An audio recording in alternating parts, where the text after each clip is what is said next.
चलिए स्टार्ट करते हैं। जनवरी 2026 का फर्स्ट सेशन करंट अफेयर्स का थोड़े से अलग तरीके से पढ़ेंगे, ज्यादा क्वेश्चंस करने की कोशिश करेंगे, पिक्चर्स के साथ देखेंगे ताकि क्वेश्चंस याद हो जाएं। पहला क्वेश्चन स्क्रीन पर है, टाइम वेस्ट नहीं करते हैं, देखिए क्या आ रहा है। तो सूर्यास्त्र से स्टार्ट कर रहे हैं, ठीक है। चीजें बहुत सारी हैं जो आपको लिखनी चाहिए, मेरे हिसाब से लिखिए साथ के साथ ताकि क्वेश्चन याद रहें आपको। सूर्यास्त्र वाला क्वेश्चन एग्जाम में आ सकता है, ऑफ कोर्स। है क्या सूर्यास्त्र, पढ़िए। कह रहे हैं इंडिया का पहला, first made in India universal multi calibre rocket launcher. Picture लगाइए, देखिए क्या बात कर रहा है। रॉकेट लॉन्चर है क्या सूर्यास्त्र। फिर कहता है design for precision surface to surface strikes. यहाँ पर ना एक चीज देखिए, सबसे पहले ये भी पूछा जाता है कभी कि किस तरह का कैलिबर है उनका, यानी कि अगर कोई हम रॉकेट लॉन्चर लॉन्च कर रहे हैं या बना रहे हैं जिसका नाम हमने सूर्यास्त्र बताया है, तो वो ये कह रहा है कि किस तरह का से वो स्ट्राइक करता है। तो वो सरफेस टू सरफेस स्ट्राइक करता है। रेंज इसका 300 किलोमीटर है। इंडिया ने खुद बनाया है, इंडिजिनस मेड है, मेड इन इंडिया है, इसीलिए इंपॉर्टेंट क्वेश्चन हो सकता है। पहला क्वेश्चन जनवरी 1 2026, पहला पार्ट करंट अफेयर्स का। पहला क्वेश्चन सूर्यास्त्र के बारे में। सूर्यास्त्र है क्या surface to surface made in India universal multi calibre rocket launcher है, जिसकी रेंज कितनी है, 300 किलोमीटर है।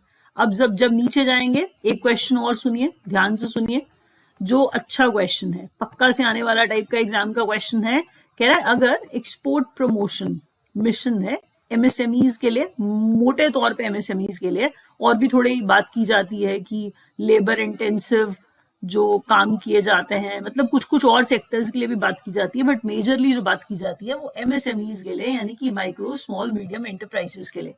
कहता है एक्सपोर्ट प्रमोशन मिशन है, जो ऑफ कोर्स मिनिस्ट्रीज का, of course government of India की बात हो रही है यहाँ पे। तो हम क्या रख के चल रहे हैं दिमाग में, हम कह रहे हैं गवर्नमेंट ऑफ इंडिया का, ये गोवा नहीं लिखा है मैंने, गवर्नमेंट ऑफ इंडिया लिखा है। तो एक्सपोर्ट प्रमोशन है मिशन, और हम कह रहे हैं एमएसएमईज के लिए है, जिसका बजट पूछा जा सकता है। पहला क्वेश्चन 25,060 करोड़, 25,060 करोड़। आपको नहीं याद रहेगा तो 25060 करके लिखिए। एक्चुअल में इसका ड्यूरेशन भी बताया गया, तो ड्यूरेशन भी पूछा जा सकता है। हमारी ऑफ कोर्स एमएसएमईज की एक्सपोर्ट कम्पिटिटिवनेस को बढ़ाना है, ये बात हम जानते हैं।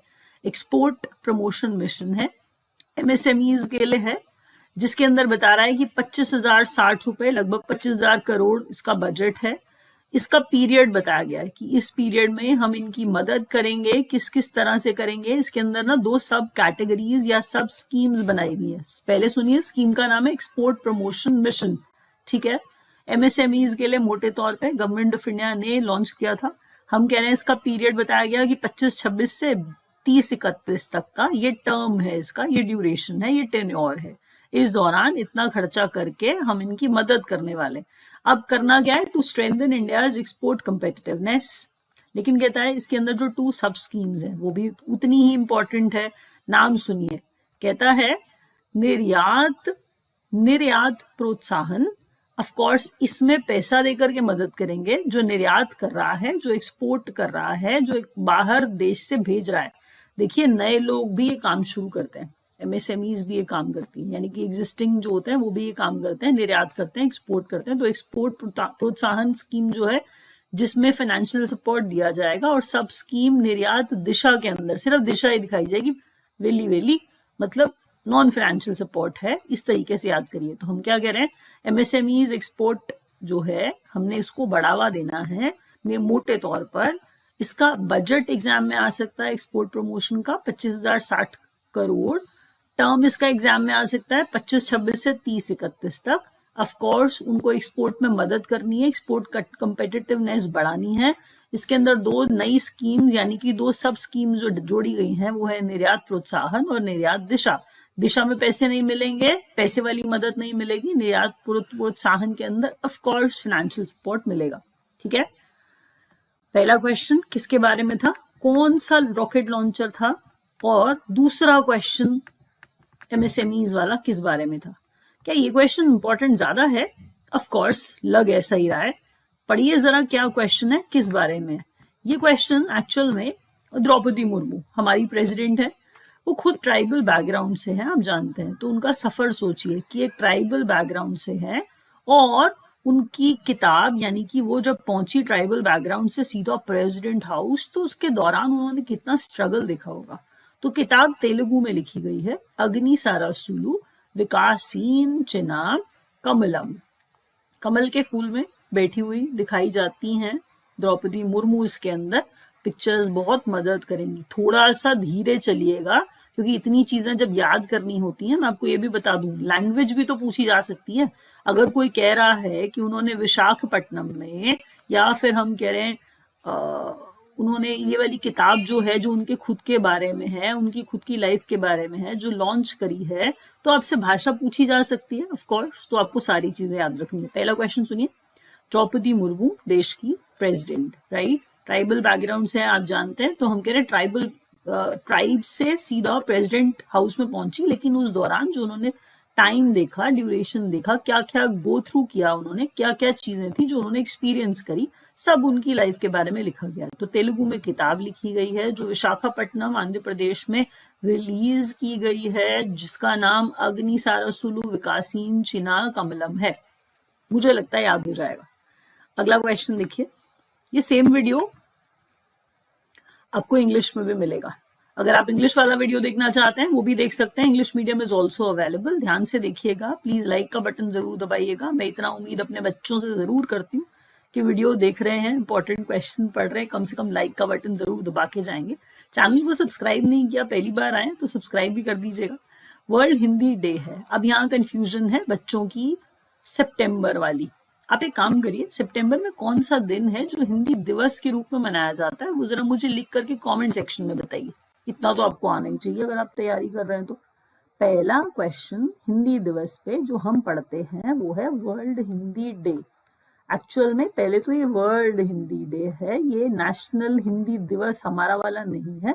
मैं कह रही हूँ वो सितंबर में आता है। देखो मैंने आपको कितना क्लू दे दिया। डेट अब आप बता दो कमेंट करके। मैंने कहा वर्ल्ड हिंदी डे है जो जनवरी 10 को मनाया जाता है। वर्ल्ड हिंदी डे है जो जनवरी 10 को मनाया जाता है। तो इस बार भी ऑफ कोर्स 10 जनवरी को वर्ल्ड हिंदी डे मनाया गया। बस वर्ल्ड है, वर्ल्ड है, वर्ल्ड है, ये याद रखिएगा। हिंदी दिवस आपने मुझे बताना है। अगला क्वेश्चन देखिए। अगले क्वेश्चन में मॉर्गन स्टैनले प्रोजेक्ट्स। अरे ये क्या बात हो गई? बात यह है कि जब कोई बहुत बड़ी ऑर्गेनाइजेशंस किसी भी तरीके से हमारी आने वाली जीडीपी या फिर हमारी जीडीपी ग्रोथ जो हो उसका बताया जाए कुछ प्रोजेक्शन, ये बता दें कि कितनी रहेगी, ये बता दें कितनी रहेगी, तो ऑफ कोर्स वो चीज, वो क्वेश्चन इंपॉर्टेंट हो जाता है। तो मॉर्गन स्टैनले ने ऑफ कोर्स इंडिया की जीडीपी के बारे में प्रोजेक्शन किया है और वो प्रोजेक्शन जो है 7.6 का है फाइनेंशियल ईयर 2026 के लिए। समझ गए आप लोग मैंने क्या कहा? दोबारा सुनिए, एक बार और बात करते हैं। मैंने कहा Morgan Stanley projects India's GDP growth, यहाँ पर देखिए 7.6%। अब आपको ये लगेगा कि आरबीआई अलग बात करता है, वर्ल्ड बैंक अलग बात करता है, एशियन डेवलपमेंट बैंक अलग बात करता है, स्टेटिस्टिकल ऑर्गेनाइजेशन अलग बात करती हैं और ये अलग पढ़ाई जा रही है। अब मैं देखिए कुछ कर नहीं सकती हूँ, वो एग्जाम में आने वाले क्वेश्चन है, किसके हिसाब से क्या प्रोजेक्शन है वो पूछा जा सकता है, इसलिए आपको याद रखना पड़ेगा। तो मॉर्गन स्टैनले ने इंडिया की जीडीपी ग्रोथ 7.6% होने का दावा किया है, मतलब प्रोजेक्ट किया। ऑफ कोर्स कि ऐसा हो सकता है। चलिए आगे बढ़ते हैं। याद रखिएगा वो 7.6% फाइनेंशियल ईयर 2026 के लिए। ठीक है, अगला क्वेश्चन। इंडियन आर्मी ने अनाउंस किया है creation of a modern warfare Bhairav. Indian army ने भैरव नाम का नया वॉरफेयर क्रिएट करने की बात की है। ये मैंने एआई आर्टिफिशियल इंटेलिजेंस नहीं लिखा है, ये मैंने of course Indian army IA लिखा है, उल्टा उल्टा। मैंने कहा ये मैंने AI नहीं लिखा है, IA लिखा है। तो आपको हर चीज में आजकल AI दिख रहा होता है, तो ये AI की बात नहीं हो रही है, ये इंटेलिजेंस जो है ये इंडियन आर्मी की है। कह रहा है कि इंडियन आर्मी ने अनाउंस किया creation of a modern warfare force. Bhairav नाम है इसका। तो अब आपसे पूछा जाए भैरव क्या है तो आप कहोगे काल भैरव। नहीं, वो काल भैरव नहीं कह रहा है, वो कह रहा है इंडियन आर्मी का नया बढ़िया सा वॉरफेयर फोर्स है जो क्रिएट किया है इंडियन आर्मी ने। जरा देख के बताइए किस बारे में, क्या ये कहीं ड्रोन्स के बारे में, किसके बारे में भैरव, क्या है ये? थोड़ा सा जरा कमेंट सेक्शन में जरा खुद चेक करिए, जो क्वेश्चन हम खुद चेक करते हैं ना वो थोड़े ज्यादा याद हो जाते हैं, इस बात पे बुरा नहीं मानना है क्वेश्चन के अंदर। और बहुत ज्यादा इंपॉर्टेंट बात नहीं है, बस सिर्फ इतना ही है कि अगर आपसे भैरव पूछ लिया जाएगा एग्जाम में कि किस बारे में क्या है भैरव, तो आप बस ये बताओगे कि इंडियन आर्मी ने नया वॉरफेयर फोर्स बनाया है, उसका नाम भैरव है। World Braille day, Louis Braille का बर्थडे होता है, 4 जनवरी को लुई ब्रेल का बर्थडे होता है। आपको बताऊं तो Louis Braille of course inventor of Braille, जिन्होंने वो ब्रेल बनाई जिससे सब ब्लाइंड लोग पढ़ पाते हैं, बहुत बहुत बहुत बहुत बढ़िया स्टेप था, आप जानते हैं। तो 4 जनवरी को लुई ब्रेल का बर्थडे होता है, तो वर्ल्ड ब्रेल डे उन्हें ही मेमोराइज, उन्हीं की मेमोरी में उन्हें कमेमोरेट करते हुए मनाया जाता है। तो world Braille day is observed annually across the globe on 4th January। Question याद रखिए, अच्छा क्वेश्चन है। अगला question, Asian development bank approves 4100 crore loan. देखिए बहुत सारा लोन चलता रहता है वैसे ही हम लोगों का, तो हम लोग थोड़ा और लोन थोड़ा और लोन थोड़ा और लोन करते जाते हैं, कोई बात नहीं, लोन लोन लोन करते रहेंगे। कहता है एशियन डेवलपमेंट बैंक ने 4100 करोड़ का लोन जो है वो तेलंगाना, देखिए गवर्नमेंट स्टेट गवर्नमेंट की वजह से तो यहाँ पे बात हो रही है, क्वेश्चन स्टेट गवर्नमेंट वाला है, समझ रहे हैं। तो तेलंगाना गवर्नमेंट की बात हो रही है। तेलंगाना गवर्नमेंट में मूसी रिवर का जो फ्रंट है उसको डेवलप किया जाना चाहिए, बहुत बड़ा अच्छा सा ब्यूटीफुल सा टूरिस्ट स्पॉट बनाना चाहिए। तो मूसी रिवर के लिए डेवलपमेंट के लिए 4100 करोड़ का लोन दिया है एशियन डेवलपमेंट बैंक ने तेलंगाना गवर्नमेंट को। तो याद रखिएगा क्वेश्चन इंपॉर्टेंट है, कितना लोन एशियन डेवलपमेंट बैंक से और किस स्टेट को मिला है। इंडियन आर्मी ने डिक्लेयर किया है 2026 को as year of networking and data centricity. Question अच्छा है, आ सकता है, लिख करके याद करिए। जितने भी पॉइंट्स मैं बोल रही हूँ अगर आप लिख नहीं रहे हैं तो आप वीडियो देख के बस टाइम वेस्ट कर रहे हैं, ऐसे ही बस देखी जा रहे हैं, तो ये मत करिएगा। Indian army declares 2026 as year of networking and data centricity. हम लोगों का रुझान वैसे भी, मतलब रुझान मतलब इंक्लिनेशन, हमारा रुझान जो है इन्हीं चीजों की तरफ है इस समय। तो year of networking and data centricity Indian army ने कहा 2026 को। 27वां edition FIDE world rapid and blitz chess championship हुई। कहाँ हुई, पहला क्वेश्चन पूछा जाएगा, तो दोहा और कतर में हुई। अब जो ये पिक्चर लगी है मैग्नस कार्लसन है, ये आप जानते होंगे शायद, बहुत देखा होगा आपने इन्हें। और वैसे भी बड़ी बात इसलिए कि अपना 6th title world rapid championship का टाइटल इन्होंने जीता, ठीक है।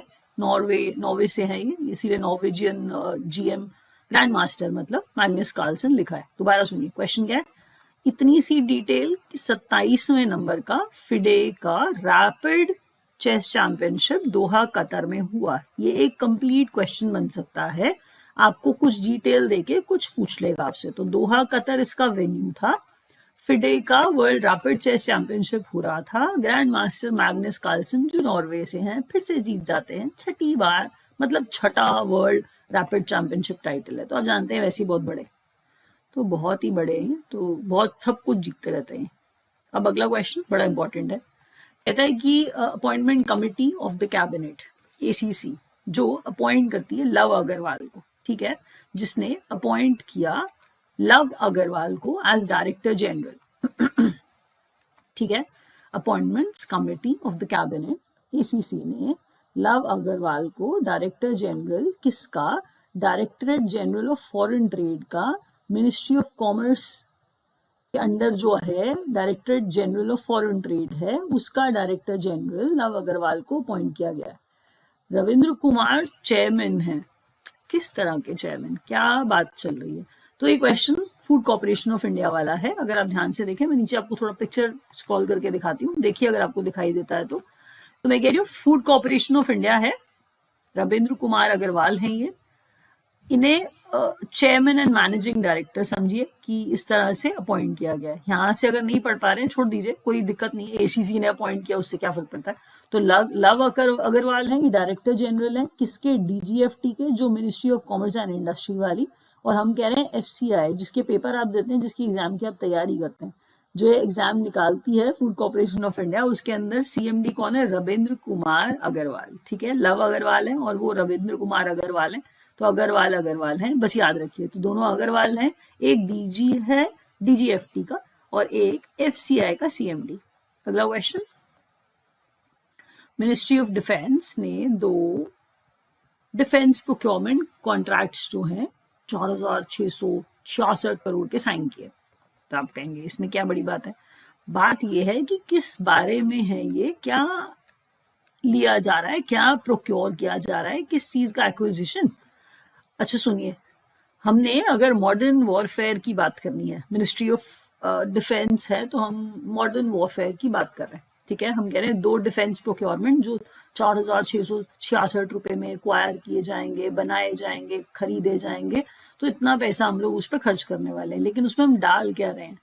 ज्यादातर ना जगह पे आपको CQB लिखा मिलेगा कि इंडियन आर्मी CQB खरीद रही है, मतलब मिनिस्ट्री ऑफ डिफेंस जो है वो CQB खरीद रही है। तो आपको बताऊं ये क्लोज क्वार्टर बैटल है, क्लोज क्वार्टर बैटल कार्बाइन है। अगर मैं ये बोलूं कि जैसे ये क्लोज क्वार्टर है तो ये जो है ये कार्बाइन के लिए बी लिखा है, तो हम कह रहे हैं कि CQB क्या है? क्लोज क्वार्टर बैटल कार्बाइन, ठीक है। तो close quarter battle carbine, CQB लिखा है, क्लोज क्वार्टर बैटल कार्बाइन्स। देखिए जो यहाँ पर बात चल रही है इसकी फोटो लगाई है, CQB कार्बाइन, ये इंसान नहीं, ऑफ कोर्स। कार्बाइन्स क्या है? Close quarter battle carbines. यहाँ पर हम गन्स की बात कर रहे हैं जो इंडियन आर्मी के लिए, और फिर हम कह रहे हैं इसके अलावा क्या और चीज का परचेज है? टॉर्पीडोज का परचेज है। आपने बड़ी सारी मूवीज देखी होंगी, अंडर वाटर आप सबमरीन से जा रही होती है फोर्स और सबमरीन से टॉर्पीडोज लॉन्च किए जाते हैं। तो देख लीजिए पानी में टॉर्पीडो, ये रहा टॉर्पीडो। तो हम कह रहे हैं हैवी वेट टॉर्पीडो है वो खरीदे जाएंगे इंडियन नेवी के लिए और इंडियन आर्मी के लिए। क्लोज क्वार्टर बैटल कार्बाइन्स खरीदी जाएंगी। ये 2 के ऊपर पैसा खर्च किया जाएगा, 4,666 करोड़ रुपए।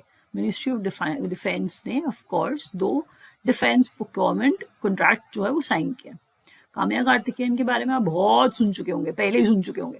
तो काम्या कार्तिकेयन, अब ये जो स्कीइंग दिख रहा है आपको, स्टिक्स दिख रहा है आपको स्कीइंग करते हुए नजर आए, तो पहले ये याद रखिए कि ये मुंबई से है, महाराष्ट्र से। हम कह रहे हैं यंगेस्ट इंडियन है और सेकेंड यंगेस्ट इंडियन वर्ल्ड के अंदर, सेकेंड यंगेस्ट वुमन है वर्ल्ड के अंदर जो स्की करके साउथ पोल पे पहुंचे। बड़ी चीज होती है, सुन लीजिए, बहुत बहुत बड़ी चीज होती है। आप लोग सोच लेंगे ऐसा छोटा मोटी बात है, बहुत छोटी है उम्र में। तो हम कह रहे हैं काम्या कार्तिकेयन है, जहां तक मुझे याद आ रहा है लगभग 18 साल की है सिर्फ। तो स्कीइंग की बात हो रही है, स्की करके, ये देखिए स्टिक्स है, ये देखिए, हम कह रहे हैं स्की करके साउथ पोल तक पहुंचने वाली बात बहुत बड़ी बात है। उससे नीचे आप आ रहे हो, आप जब नीचे स्लाइड करते हो, मतलब it is quite dangerous as well. ये यंगेस्ट इंडियन है जिन्होंने ऐसा किया, और दूसरा सेकंड यंगेस्ट वुमन है वर्ल्ड में जिन्होंने ऐसा किया। ये मुंबई से है। कौन? काम्या कार्तिकेयन। बहुत न्यूज में था इनका नाम, क्वेश्चन आ सकता है किसी भी तरीके से। कोई पॉइंट लिखे, पूरा लिखिए, हर बात लिखिए, साउथ पोल भी लिखिए, काम्या कार्तिकेयन मुंबई महाराष्ट्र से हैं ये भी लिखिए। अगर मैं यंगेस्ट बोल रही हूँ, सेकंड यंगेस्ट वुमन बोल रही हूँ तो भी लिखिए। अब जापान को ओवरटेक कर लिया था, ये बात आपने सुन ली होगी, ठीक है। 4th लार्जेस्ट इकोनॉमी बन गई, ये भी सुन लिया होगा आपने, बट ये भूल जाएंगे आप। तो ग्रॉस डोमेस्टिक प्रोडक्ट जो है, यानी कि GDP जो है वो 4.18 ट्रिलियन के आसपास घूम रही है इंडिया की। ये बात याद रखनी है। दोबारा सुनिए, इंडिया ने जापान को ओवरटेक किया, मतलब ओवरटेक, भाग नहीं रहे थे कि रेस में भाग रहे हैं, चलिए आप रेस ही मान लो, कोई बात नहीं। तो 4th लार्जेस्ट इकोनॉमी बन गया है, but size of the economy GDP से तय किया जाता है, तो 4.18 ट्रिलियन की GDP है। Defense Research Development Organization successfully conducted a salvo launch, simultaneous firing। पहले देखिए यहाँ पर simultaneous firing है, साथ साथ फायरिंग है। कह रहा है of 2 indigenously developed प्रलय missiles, इसीलिए प्रलय लिखा है, देख रहे हैं आप, इसीलिए प्रलय लिखा है। मैं कह रही हूँ which is a short range solid propellant quasi ballistic surface to surface missile। ये पूरा याद रखना पड़ेगा आपको। कोई आपको कह देगा हाँ SSM है, सर्फेस टू सर्फेस मिसाइल है, एग्जाम में आपके क्वेश्चन थोड़ा डिटेल में आता है। कहता है DRDO ने साल्वो लॉन्च किया है, फायरिंग जो है 2 खुद के बनाए, इंडिजिनस जो है खुद के बनाए प्रलय मिसाइल छोड़े हैं। और हम कह रहे हैं ना short range solid propellant quasi ballistic surface to surface missile है। सब याद रखिए, पूरी बात याद रखिए, जहां से हाईलाइट किया वहां से वहां तक याद रखिए। In quick succession from the same launcher से छोड़ दिए at the integrated test range Chandipur Orissa में, टेस्ट रेंज से छोड़े हैं चांदीपुर ओडिशा वेन्यू भी पूछा जा सकता है और साइमल्टेनियसली छोड़े, इसलिए बहुत बड़ी बात है। तो प्रलय के बारे में थोड़ा सा पूरा short range solid propellant possibilistic surface to surface missile, ठीक है, सैल्वो लॉन्च किसके द्वारा? डीआरडीओ के द्वारा। अगला क्वेश्चन देखिए, बुल्गारिया ने यूरो करेंसी को अडॉप्ट कर लिया है, ठीक है, तो बुल्गारिया ने यूरो करेंसी को अडॉप्ट कर लिया है 1 जनवरी 2026 से। क्वेश्चन एग्जाम में पक्का आ जाएगा, आप देख लीजिएगा। तो बुल्गारिया ने अडॉप्ट किया, यूरो करेंसी को कर लिया है अपने, ऑफ कोर्स करेंसी को साइड में रख दीजिए अब उसकी। अब आपको क्या याद रखना है, पूछा जाएगा जब भी आपसे बुल्गारिया में कौन सी करेंसी जो है वो ऑफ कोर्स चलती है, तो आप कहेंगे यूरो चलता है, अब यूरो चलता है। अगला क्वेश्चन देखिए, ministry of statistics and programme implementation. अब ये तो MOSPI लिखना तो बिल्कुल ही नॉनसेंस है, लेकिन आपके लिए काम की बात नहीं है, ये आपके लिए काम की बात नहीं है, इसको नहीं पढ़ना आपने, क्योंकि आपको ये याद ही नहीं रहेगा। कर सकते हैं, बहुत अच्छी बात है, बड़े अच्छे बच्चे हैं, लेकिन प्लीज ऐसा होता नहीं है। तो ministry of statistics and programme implementation, बड़ा अच्छा क्वेश्चन है। इसने अपना नया लोगो एंड मास्केट जो है न्यू दिल्ली में लॉन्च किया है। थीम इसका डेटा फॉर डेवलपमेंट, देखिए स्टैटिस्टिक्स वाली मिनिस्ट्री है तो डेटा फॉर डेवलपमेंट याद हो सकता है। थीम क्या है? Data for development. इंपॉर्टेंट बात यह है कि डेटा फॉर डेवलपमेंट जो थीम रखा है, इसमें ना इन्होंने मास्केट सांख्यिकी बनाई है, ये जो बड़ी सुंदर सी लग रही है, ये सांख्यिकी है, बड़ी अच्छी चीज है, सच्ची बोल रही हूँ, मानो ना मानो। Ministry of statistics and programme implementation का मुझे ये क्वेश्चन बड़ा अच्छा लग रहा है, और यूरो वाला क्वेश्चन बहुत अच्छा लग रहा है, एग्जाम में आने की पॉसिबिलिटी ज्यादा है, इसलिए पक्का से इसे अच्छे से लिख के रखिए। डेटा फॉर डेवलपमेंट थीम है मिनिस्ट्री ऑफ स्टैटिस्टिक्स। देखिए गवर्नमेंट कुछ भी करती है, अगर कोई चीज लॉन्च करती है तो कोई स्कीम है वो आपके लिए और ज्यादा इंपॉर्टेंट है, क्योंकि आप जिस एग्जाम की तैयारी कर रहे हैं उसमें भी ज्यादा आएगा, और ज्यादातर एग्जाम जो है वो ऑफकोर्स गवर्नमेंट खुद बनाती है। तो अगर हम कह रहे हैं कोई नेशनल टेस्टिंग एजेंसी बनाए, चाहे CBSE बनाए या SSC बनाए या बैंक्स बनाए, क्वेश्चंस गवर्नमेंट से रिलेटेड ज्यादा आते हैं हर एग्जाम के अंदर, तो प्लीज ऐसे क्वेश्चन याद रखिए। Ministry of statistics and programme implementation ने नया लोगो मास्केट न्यू दिल्ली में अपना लॉन्च किया है, जो सांख्यिकी है, ये सुपर सुंदर सांख्यिकी है, और हम कह रहे हैं मास्केट नेम सांख्यिकी, और हम कह रहे हैं इसका थीम डेटा फॉर डेवलपमेंट। इसके साथ मैं आपको बता दूं, मैं सेशन रैप अप कर रही हूँ। अगर आपको समझ में आया तो प्लीज लाइक का बटन दबाइएगा जरूर, कुछ फीडबैक देना चाहते हैं वो भी दीजिएगा, वेट कर रही हूँ मैं आपकी फीडबैक का। Thank you so much for watching guys.